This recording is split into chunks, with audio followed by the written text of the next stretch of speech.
A basic part of retail is the return.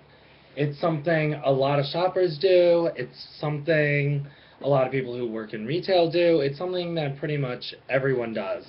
The dreaded return. It's just an innate part of business and shopping in general, pretty much. And while you're working at a store, especially as a manager, you may not necessarily want to always be running to the register when someone has a return. In my case, I would normally handle a lot of returns and exchanges and any transactions of that sort because other managers couldn't make it to the register as fast as I could, quite honestly. And then you had the newbie manager who really doesn't exactly know what she's doing, and every time she rushes or makes it to the register eventually, not necessarily rushing, because that would be others who know what they're doing, she'd be sweating and just creating a bigger mess, and sometimes screwing up the return, and then more time needs to be spent with that customer fixing it.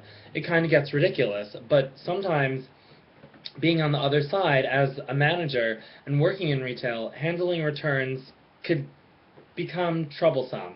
Some customers literally get insane.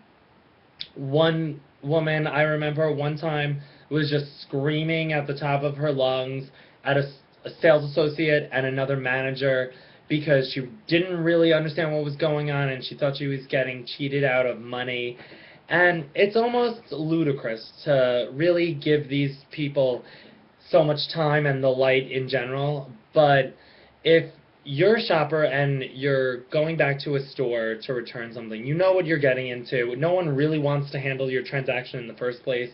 And if you know you're going to return something, then you really should have purchased it anyway.